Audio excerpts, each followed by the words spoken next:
Hello, this is the awkward GM Corbin, and I need to fix my screen right now. Can you hear me? Yes, you can hear me.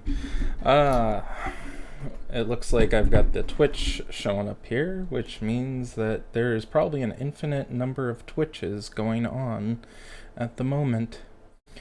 While I take this moment to correct things a bit, I would like to point out that we've got Onyx Path has got a lot going on right now. I think Aegis Backer Kit is going to be coming out, or not Backer Kit, the Kickstarter campaign, which is not Kickstarter, it is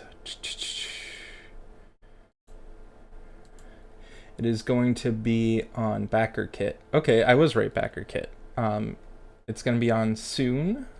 Keep an eye out for that. Also, OPP Game Night is going to be this Friday, the 28th. Now I just need to fix this window so that it is looking at the right window for the character sheet I'm doing, because today we are going to be doing the character creation for Scion Hero so that I can then upgrade this character to a demigod. So, how's everyone doing this afternoon? I hope you're excited and ready for some character creation. Now, what we got here is we've got here your standard character sheet. Now we go to the Scion Hero PDF here, and we are going to go all the way down to Chapter 3, Character Creation. Nice, wonderful character creation artwork here. I feel like I should be going a little bit Bob Rossian today. I should be saying stuff along the lines of happy trees and so forth. But let's carry on, shall we? Double checking my levels here. My levels seem to be perfectly in reasonable levels. So character creation for Scion Heroes, if I remember correctly, is along the same lines as Scion Core. You just get a few extra things tackled on top. But we shall see once we get deeper into the character creation. First up, we have the concept. I'm not sure what concept I'm going to be going for, but I'll probably choose somewhere between the Greek and Egyptian gods, just because I'm most familiar with those. Do I have? Is that listed here? Are the pantheons listed here? And I'm jumping around the book. There we go. Pantheons. Yes.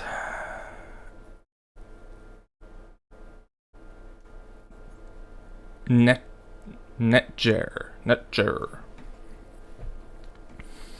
Ooh, I like this.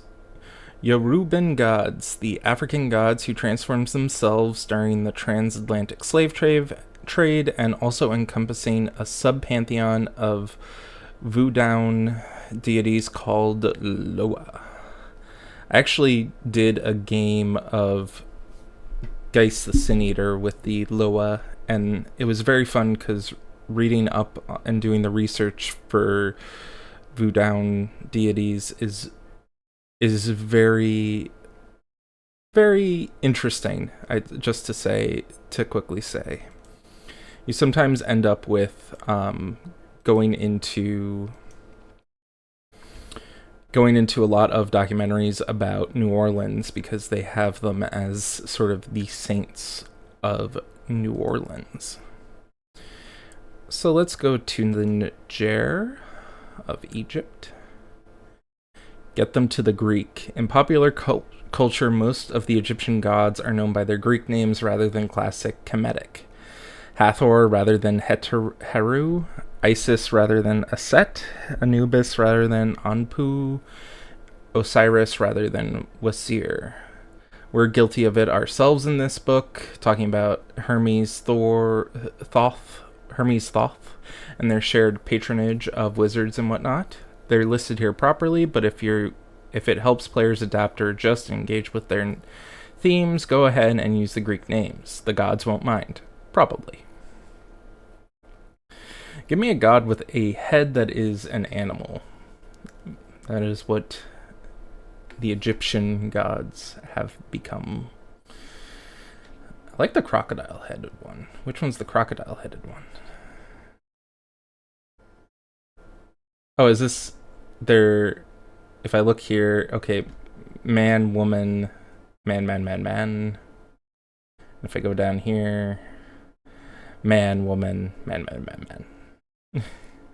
This is my favorite part, is like guess who of the which gods are which. And so then we have Isis. Maybe one of these is Isis. Osiris, Isis, Thoth.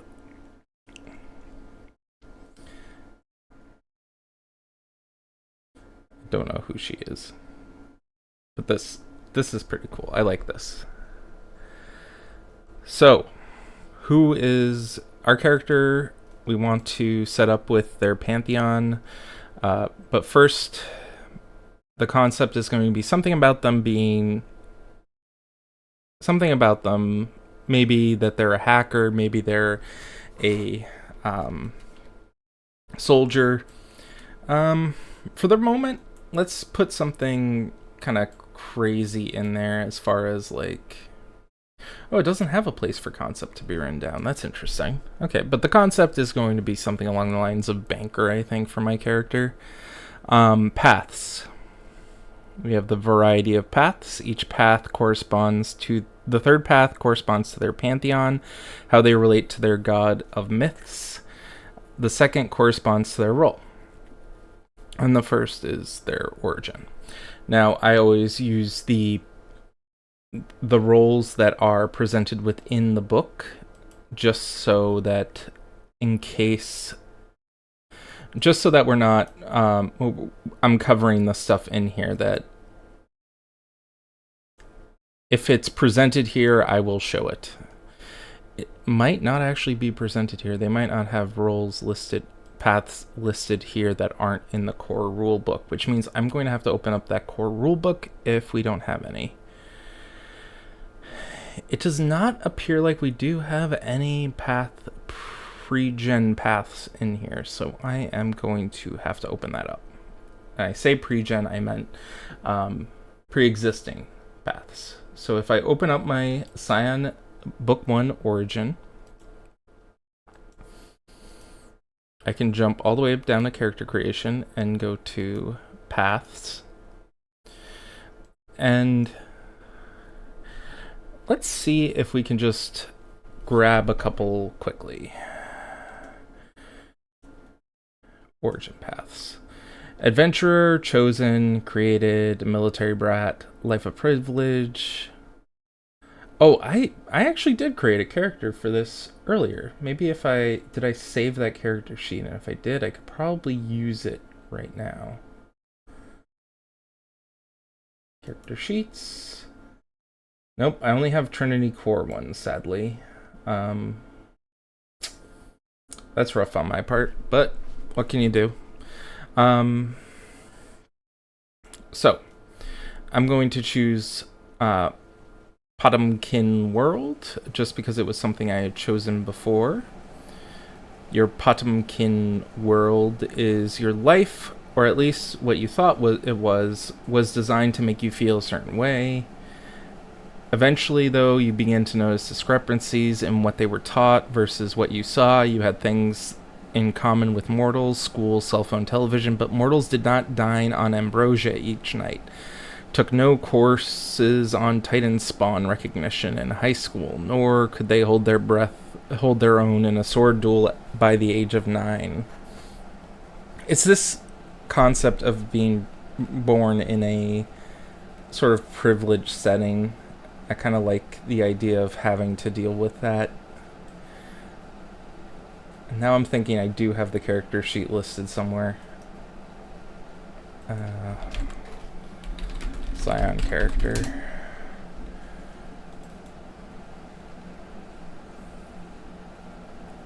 Oh, I do have it read out loud, but I do not have that there. Okay. Any case, Pumpkin World. I'll drop it in here. it would be in the first path here, because that's the role. I'm just copy and pasting. The next one I chose from my other character after Origin was role path. I think I might have done detective.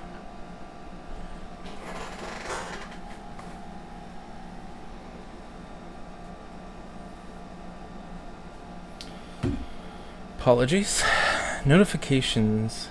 We'll do detective for the moment. I might have done private eye or something when I did this originally. I'm switching from the banker concept I was doing before and going for what I had done previously just because it felt interesting. Now here's where the supernatural origin path for pre-visitation Scions was only presented in the original book. Now we are going to what is in the hero book. So instead of using pre-visitation, we go to the pantheon that we were looking at, and in this case we were looking at the Netjer Egyptian ones. Though I could look at the Orisha of Yobaland. And if I do that, I just wanted to check to see if they have the Loa here, because I do like the Loa.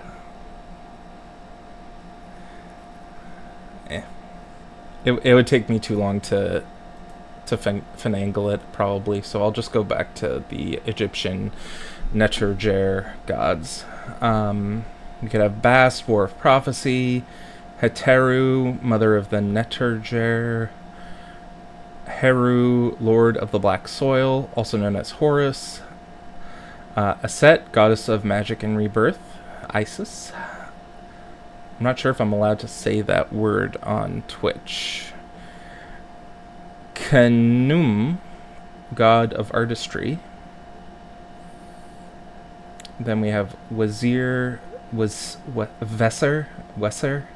King of the Dead, also known as Osiris. Atum-Re, which is Ra. Set, often Set being the more evil of the gods. You know what? I think I'm going to go with Anubis. Anubis is a god that I've used previously, and if his name should be Anpu? Anpu.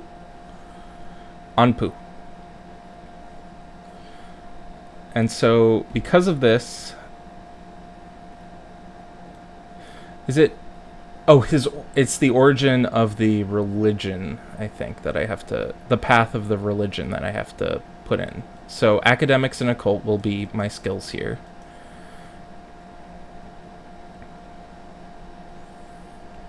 So, if I snip this for future reference.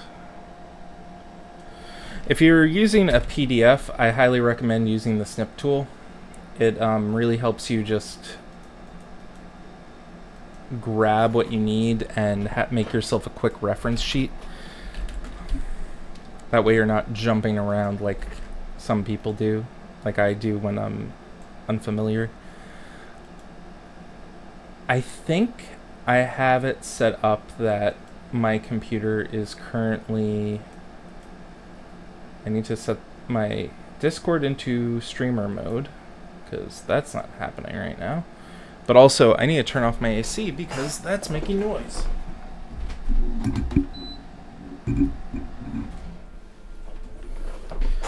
Okay.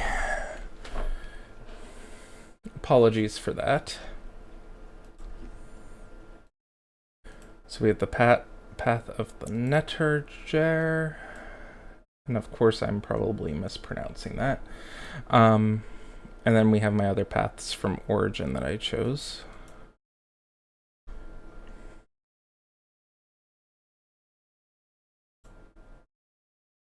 Uh-oh.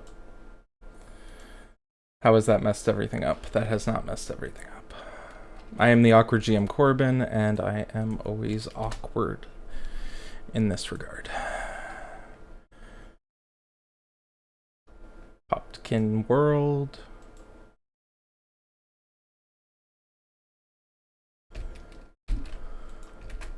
And then what was the other thing I chose for my role? That was the detective.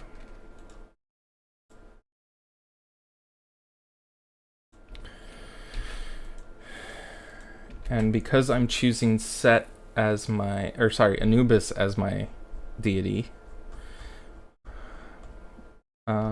I get access to the callings of Judge, Liminal, and Guardian, and the purviews of the Beast, Jackal, Darkness, Death, and Order.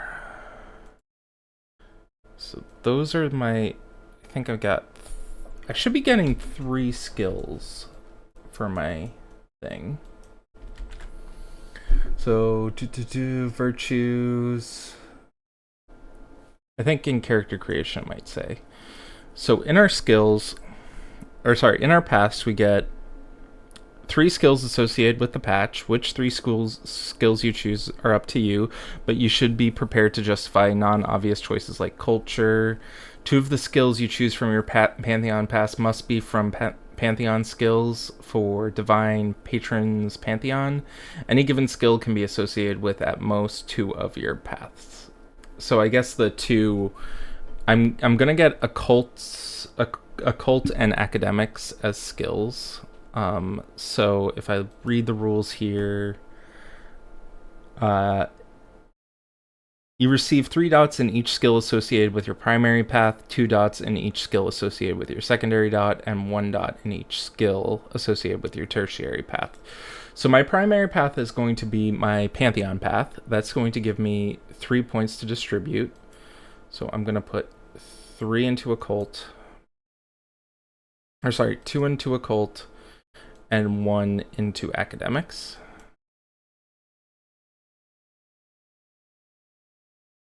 I get 3 in all of them. Sorry.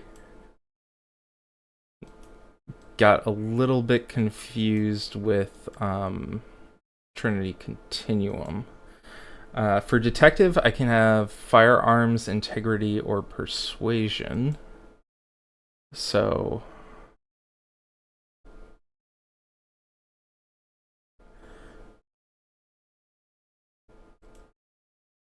you receive 3 dots in each skill associated with your primary path. 2 dots. These dots are accumulative for skills associated with 2 paths. For each skill I gain. Okay, so I'm just making sure I'm not reading this right. I'm not reading this wrong. Okay, so you always have 3 skills associated with a path.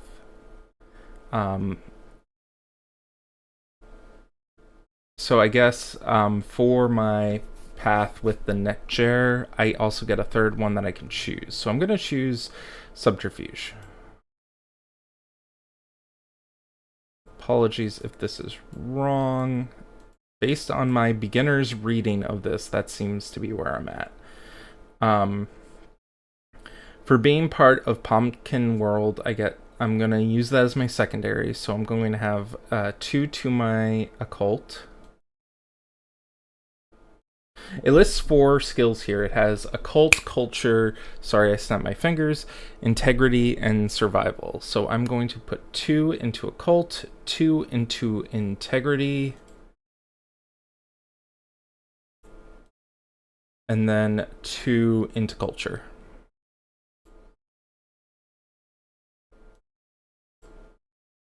My mouse is just freaking out.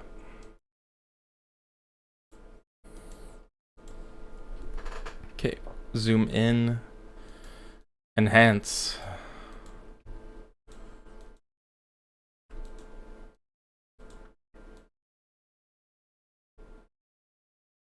Gotta say, the PDF is not my friend today. There we go. And it's gonna be in the wrong skill, isn't it? Yeah, it was in close combat, not culture. Damn it.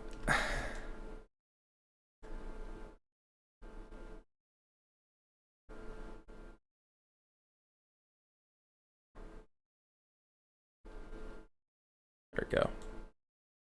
Fix that. And then I get 1 in firearms, 1 in integrity, and 1 in persuasion. So I get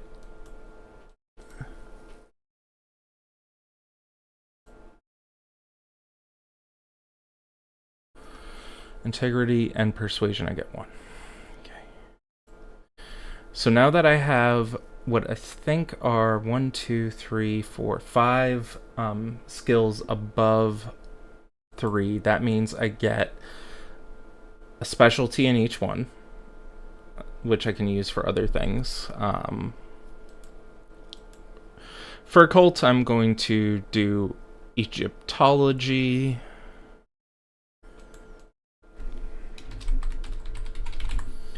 For subterfuge, I'm going to say disguises. Academics, I'll say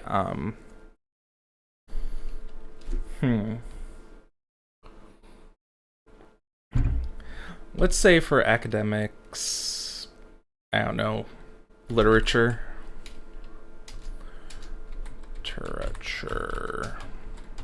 Spelling literature wrong. Don't at me. Culture, we'll say British culture. Integrity, meditation. I don't know.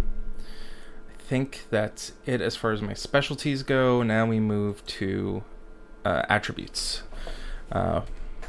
6, 4, 2 are our attribute score things that we can put across each of these.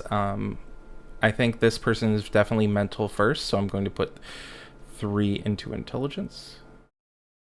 What's happening behind my screen right now? Oh.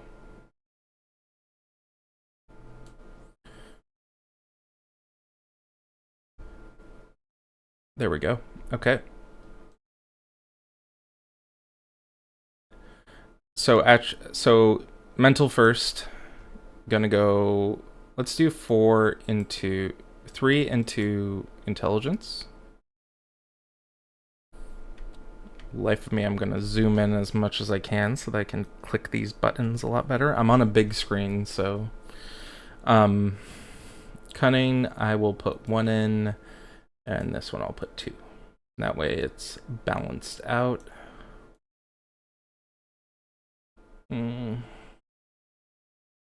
Let's just put 2 dots, one in presence, 1 in manipulation. And then for physical, we have 4 dots remaining. Let's put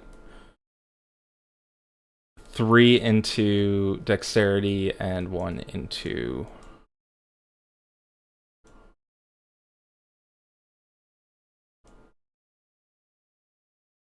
stamina.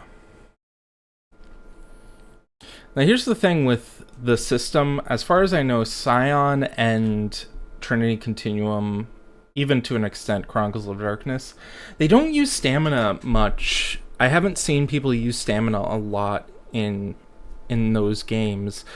Usually if someone's getting poisoned or something, they are making a dexterity check to avoid getting poisoned, whereas I feel like stamina could have been used well for those poison rolls.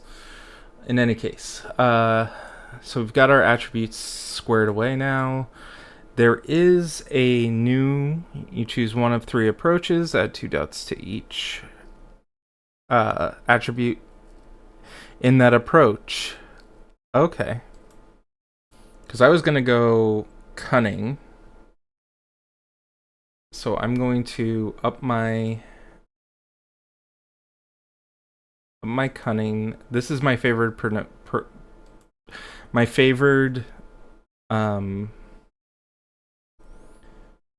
is finesse, which means I'm increasing this up to 5. And then I have 1 extra one. I'm going to put it into stamina, which means this is the first character I have that might be getting a stamina bonus for health. Oh, God damn it.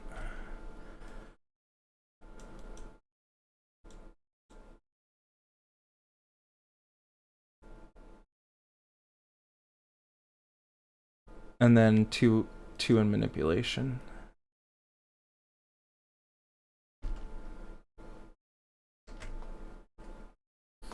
Doing this in person on a piece of paper is a lot easier. Just letting you know that.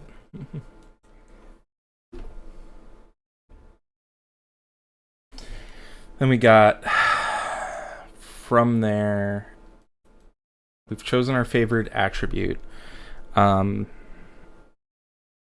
We can choose 3 callings, at least one from my divine patron's 3 favorite callings. I receive 5 dots for callings, but each must have at least 1 dot. So let's look at our callings for Anubis, and we'll use the term Anubis, just Anpu. So it looks like we've got either Judge, Guardian, or Liminal. If I remember correctly, Liminal is like between spaces. So like if you're part of the underworld, you're not part of reality. You're between those worlds. I'm gonna start with Judge, just because I really like that. I really like that concept, and I don't think it's gonna show up on the character sheet here really for my callings. Yeah, it cuts off at contracts, but I'm gonna put my calling down as Judge, and then we'll look at the other two callings that we can get, and we'll maybe adjust for those a bit more.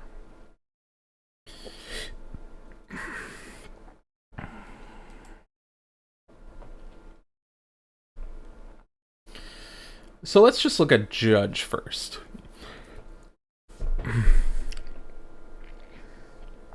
Someone has to enforce the rules. Cultures all over the world have stories of divine judges, demigods, and scions who weigh mortal lives. Sometimes the judge herself creates the laws she imposes. Others are dispassionate enforcers of cosmic law. Some religions praise their judge for their mercy or dutiful neutrality. So we have some keywords here: fate binding, bomb worshipper, traitor, example gods, failure deeds, pronounce a deliberate injustice, break your rules you uphold, abandon your beliefs. Adoption deeds, see the heart of corruption, swear to a code of behavior, define the commandments for others to follow. So we'll take a screenshot of that. And I'm assuming that the restrictions on my calling abilities, my knacks, are based off of the name of my calling rather than my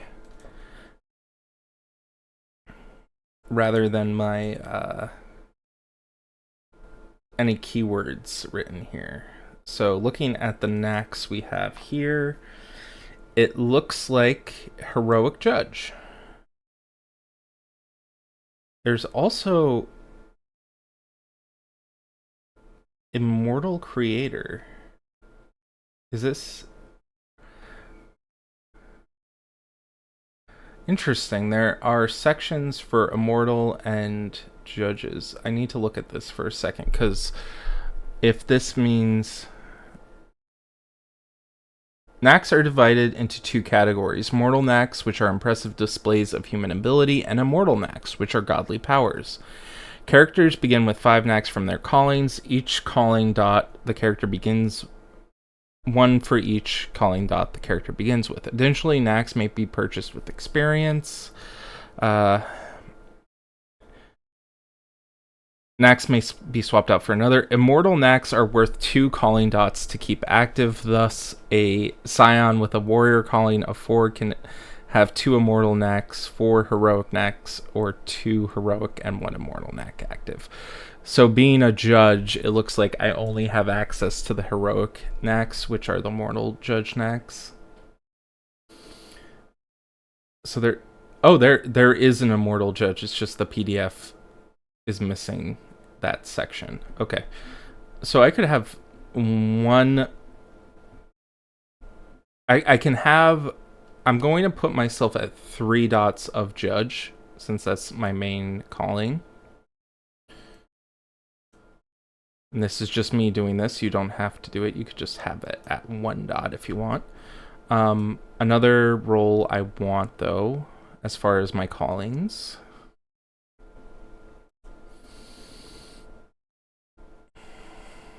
Let's see.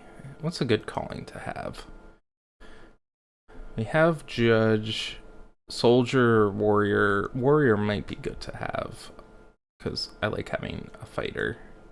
Though I am a bad fighter as far as my character goes. So I'll take warrior at 1 dot, and then I'll take another. I'll take sage at 1 dot.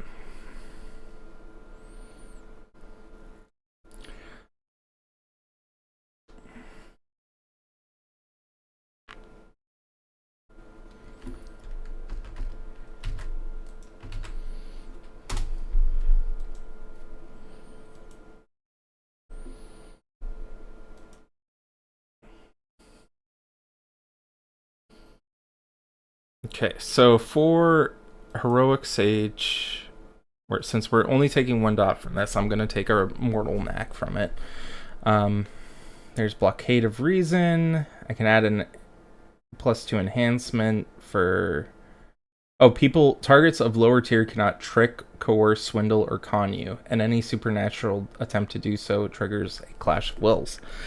I really like that. That helps me be a judge if people can't lie to me. So blockade of reason is a really good one. So blockade of reason.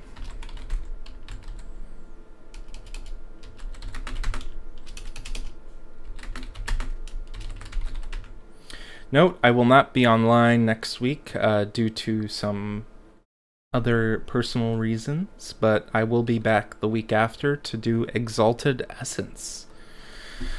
So we have Blockade of Reason. That will be my Sage Knack. Every time I'm saying knack, it sounds like snack. And then I'm taking Warrior.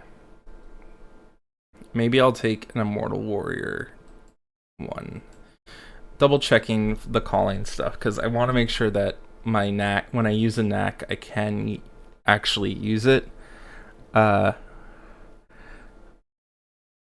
Immortal knacks are worth 2 calling dots to keep active. Thus, a Scion with warrior calling 4 can have 2 immortal knacks Okay, so I would have to take a mortal knack, and it wouldn't be until 2 dots that I could actually take a immortal knack for warrior. Okay, so we have biggest threat. I can intimidate my foes. I'm not going to do that because I'm not much of an intimidating person. Death by teacup. When using an improvised weapon, it becomes as deadly as anything designed for the job. A teacup becomes It takes a profile of an existing weapon of similar size and shape. Man, that's pretty cool.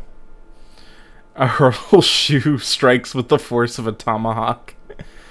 Ah, man. That takes me back.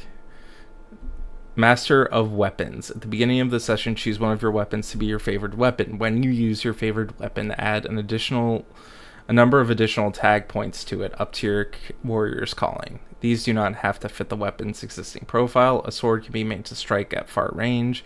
For example, spend momentum to switch the benefit to another weapon. Negative cost tags cannot be purchased with this knack. I like that. Master of Weapons. I will take that at 1. Master of Weapons. Okay, so now I've taken my first 2 normal knacks, my mortal knacks. I am going to upgrade to some powerful immortal knacks for my judge. I can only keep 1 active at a time, though, so it's going to be a bit difficult. Bound by oath. When someone swears an oath to you to perform a task of your choosing, you bind them with the choice of the swearing ceremony. As long as they do the task, they gain a +1 to rolls to complete the task. If the target breaks your oath, the next roll they make botches automatically. That's not great. It's not too bad either. I could make everyone promise to complete a mission on my side. So that's kind of a good thing to have in a group setting. I am the law. When reshaping laws or challenge the structure of society on a wide scale, rewriting a country's constitution, smashing the patriarchy, imbue a point of legend rather than spending to invoke your legendary title as a feat of scale. I like I am the law. I am not sure what it means, but I'm definitely taking it. I like to be able to impose change on a global scale like that, or at least countrywide. The pain of dishonesty. Anyone who lies directly to you suffers 1 health damage or -1 injury of your choosing. You choose whether or not to inflict the damage, automatically alerting you of the lie. You also know the severity of the lie and therefore can choose not to harm someone who is lying to perceive someone's feelings as opposed to lying. I mean, I could do that with the knack I have about being able to see if someone's lying. Terror of the guilty. Anyone guilty of wrongdoing of your choosing who is lower tier than you cannot bear to be in your presence and will flee in panic and terror. Okay, I'll take terror of the guilty. So I have 2 immortal knacks, which are pretty powerful. I will also make sure to take immortal 1, which I already have a lie detector, so, and it's a lot better. I feel like there's some crossover. Objection. When a target, you mark a target, anyone targeting it with an action gains +1. Gain access to the following stunt, which you can apply: Terrify. After applying this stunt, the target must make a clash of rolls. On a failure, they flee from the fight or suffer a +2 difficulty to attack rolls. Okay. I'm going to do that. Thank you all for coming, by the way. We're doing some character creation here of Scion Hero. So Objection is my 3rd ability. Now, I'm double checking here because it does say the callings start at 1 dot. Whether or not they start at 1 dot immediately or... Oh no, they must have at least 1 dot. Okay, so it's 5 dots across them, but I can only really distribute 2 of them. Okay, makes sense. Birthrights. Your character receives 7 dots to allocate to birthrights. You may choose from the example birthrights in this book or design your own. Most Scions receive birthrights tied to their parents' pantheon, but the overworld is a cosmopolitan place. Not only do pantheons routinely talk or trade amongst themselves, many gods have members in multiple pantheons. Okay. So I get 7 dots to allocate across birthrights. Let's see. Oh, birthrights. The gifts of the gods are many and varied. When the visitation occurs, many gods grant their children birthrights, powerful tokens of their esteem that become tied to the Scion's legend. So I can get creatures, followers, guides, and relics. Ooh, this is... I want to like have like a jackal as a creature that follows me. So if we take a creature, we could have a small mundane creature that is mostly ineffective at 1 dot. We could have a larger creature at 2 dots. It could represent something. Player creatures have 6 dots in their primary pool. Okay, so it starts off, the creature I get has 3 dots in their when they are using their primary pool of dice. At 2 dots, it goes up to 6. 3, 9, 4, 12, and 5, I'm guessing 15? Yes, 15. And let's see, is the same thing with the followers. They have archetypes, determines the area they can act in. So there's a lot more to them. Same thing with the benefits of a guide. I kind of just want a jackal and then have a weapon, maybe. The Jackal could also be my bodyguard because my character honestly doesn't have that many, like, actual weapons. Like, they're not a powerful warrior yet. I would have to boost up a lot of their skills to do so. So we could take a weapon. Are there pre-generated weapons I can use? Yes, there are. Okay. So they're relics. They can be anything. The Sacred Boombox. Percussion instrument with music with heavy, complex beats that are core to the worship and ritual of this god. Okay. I like that. That's hilarious. Where is the sacred gun? Where is the sacred gun of Anubis? Magamata. Oh, no. These are vehicles. There's a person with a gun. Is there a relic gun? No. It's not. There might be, but I'm just missing it. Anyway. I'm going to take a birthright in the form of my...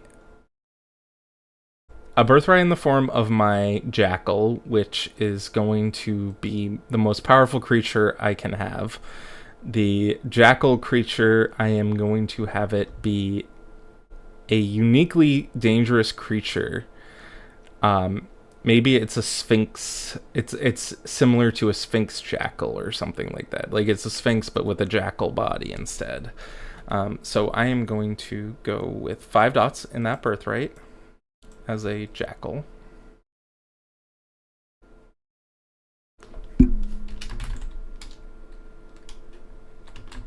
Which I'm spelling wrong because I have trouble spelling sometimes and I apologize for it.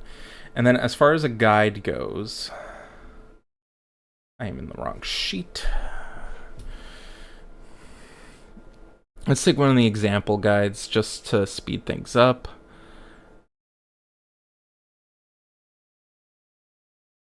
There is a crane. Yeah, I'll take a crane.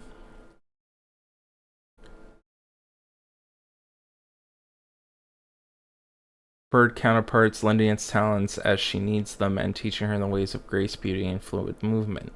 The guide stunt. Gain +2 to your defense. Okay, so helps me stay alive. I'll take the crane.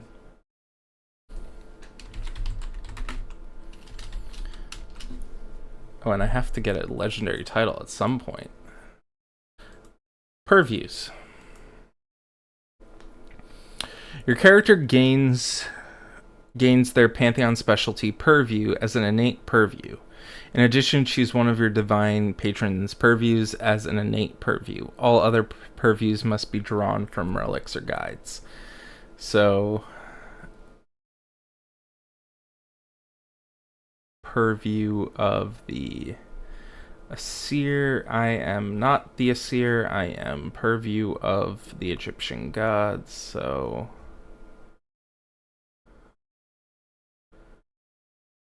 what's the name that they go by? Neterger. Heku is my Purview. Heku is a tradition of magic that originated in ancient Egypt, practiced by the Neterger and their followers. It holds dominion over rebirth and afterlife, exerting outwards power in the form of Sekem, eternal life force, and through many parts of the soul, Ren, Ib, Shut, Ba, Ka, and Ha, the sum of all of these. Now, this is me having a little geek moment because I really like Mummy the Curse, and all these words are used in there. Your innate powers. You hold power over those whose Ren or true name you know. For most mortals, this is their full given name, while the Ren of mythical beings, cautious occultists, or gods require more extensive research or subterfuge to uncover.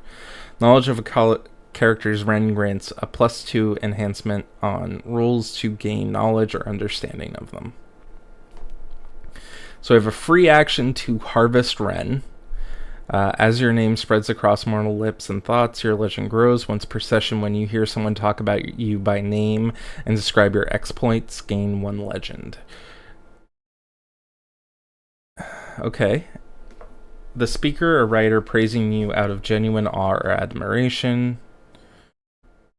Attempting to coerce or trick someone into praising you won't trigger it. Okay. And then there's Sekemblaze. You manifest the energy of a living soul as brilliant light shining in your eyes, exerting dominance over all who behold you. The target must either flee from you, cower into submission, or cease hostilities.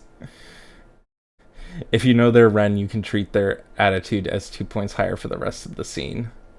Okay. I'll put Haku in there as my purview. Is purview even listed here? Oh, down at the bottom. Hope you guys can see purview. And wonderful 3 people watching me. Thank you so much. You guys are awesome. Or gals. I need to be better at gendered words. They, them. In any case. Another purview. So we've got the purview of the Pantheon.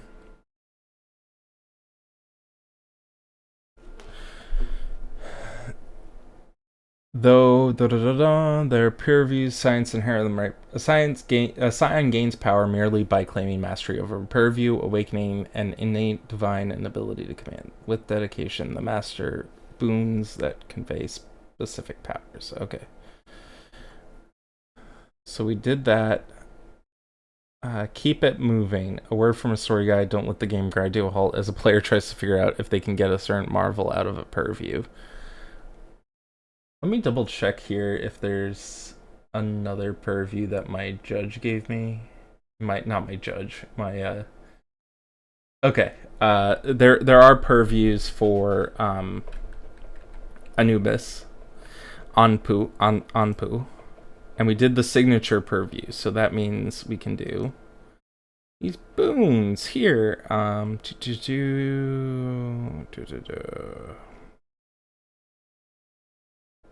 So darkness is one that we can get. Darkness, death, order, or beast jackal. I am not seeing anything. Darkness. This purview rules over the dark of night and those things it conceals. An innate power you have is you can see in total darkness, even magical, and you can see into someone's dreams by watching them sleep. That's a bit creepy. Additionally, we get blind veil. Once per scene, we can strip away the vision of any number of characters in range, imposing a blinded condition. We could have the Dreamweaver condition, Night's Caress, where I can bring someone into sleep, as long as they are not fighting. Death is also one we could do. Unquite Dead, you can summon a person's ghost or shade or culturally appropriate remnant. You sap a character's life force. All attacks against this game aggravated for the scene. Okay, I think I'm gonna take death. That Way of All Flesh is pretty powerful if we're killing people. What's the other thing that we've got here? We could do Beast, Jackal, or we could do Order. I just want to look at Order just in case Order has some cool stuff associated with it.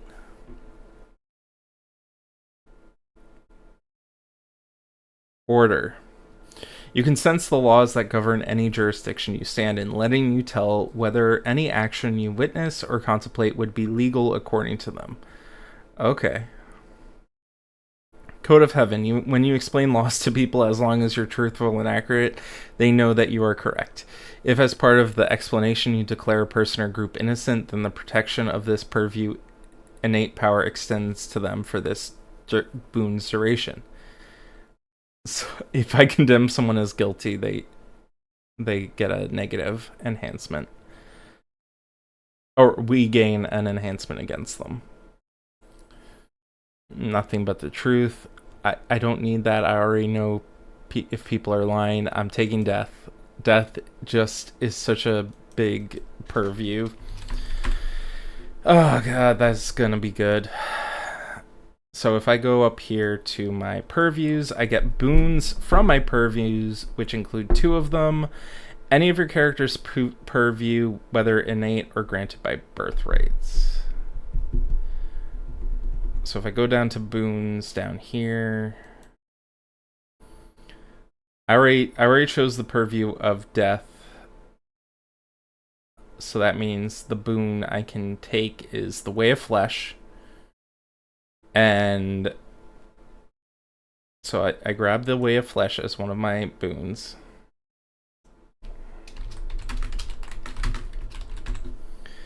And Heku gives me the ability to...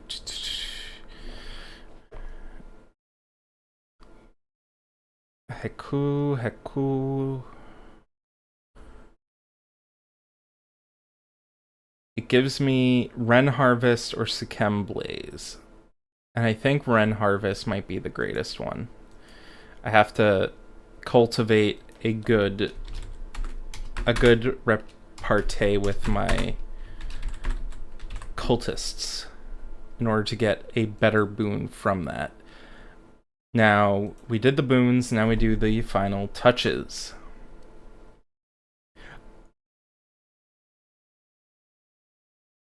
Final touches, I get Legend 1. I also get virtues from your appropriate pantheon. Your character begins in the center of the virtue track. My health is at 1. If my stamina is 3 to 2, I gain an additional bruise slot, which, awesome. I gain an additional bruise slot. Nice. So I'm there. And then, I keep opening up Origin by mistake. My defense is based on my character's physical resilience. Just note the defensive pool the character will roll when they take a defensive action. Generally, this is stamina, but it could be something else. Okay, so this is how stamina is incorporated into Scion, and I kind of like that a little bit better than StoryPath's core systems are done. But honestly, they're doing StoryPath Ultra. I really want to dig some teeth into that. I'm not sure if I'm going to do StoryPath Ultra after Exalted. I'm going to be doing Exalted Essence in 2 weeks, FYI. I am off next week, but I'll be back August 7th. Okay. So we've got the health done. We also receive 5 extra skill dots, an extra attribute dot, and either 2 additional knacks or 4 points of birthrights at this point in character creation. That's pretty good. Okay, so 5 dots in skills. I'm going to increase my firearm skill to... It was from 1, and I'm going to up it to 3. I've got to zoom in. Enhance. Okay, so I'm going to choose firearm pistol. I'm going to as my specialty because it's at 3 dots now. I have 3 more dots to do. I'm going to increase my persuasion by 1 and my subterfuge by 1. And you know what? Let's just increase firearms to 4. That way I can shoot for a damn. Okay. We do get 2 additional knacks.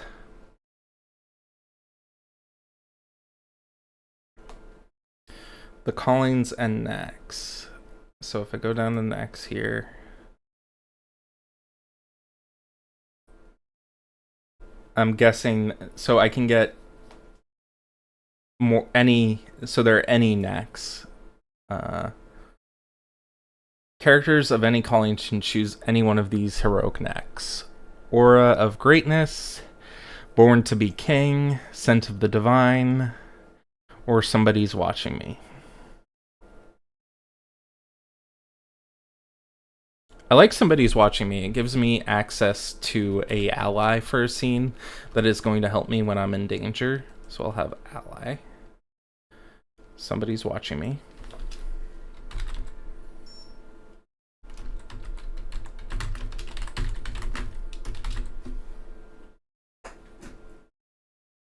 And of course, someone is watching me. You guys. Now, Somebody's Watching Me. That was a good knack to choose. I might have too many allies, to be honest, just as a, like, I feel like I might have so many that it's going to be crazy. I do want an Immortal Judge knack, possibly. Another one. No, I don't. I don't have the ability to take another one. Heroic Warrior might have another one that we might want. Tempered. When you wear no armor, you are considered to have the Armored Soft tag. This benefit attack stacks with the increased difficulty of inflicting the damage stunt granted by any other armor you wear when you fight a lesser foe. Okay, so I think Tempered is a good knack to have. We are coming up on time. I think we might be at our last stage in character creation. Feel free, if you haven't, if you want to watch this in full, to subscribe to the channel. You'll get access to this once this is done, or you can wait a few weeks for it to come out on YouTube. I'm not sure the exact date it will come out. Usually they won't do it until, like, I think Scion, not Scion, I think Trinity Continuum Assassins and Scion Dragons just came out recently. So this one should come out in a few weeks. That finishes the mechanical aspects of our character. We can add additional stuff here about how our character dress, who are their rivals, but we don't even have a name for our character. Mr. Poopy Pants, or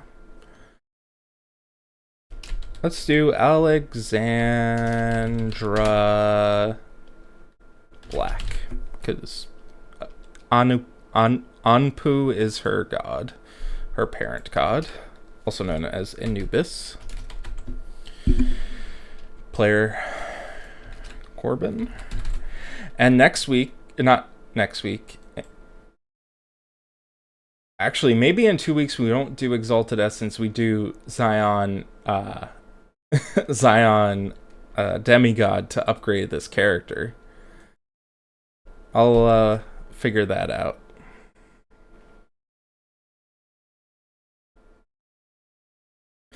In any case, thank you so much for watching. I've had a wonderful time doing this.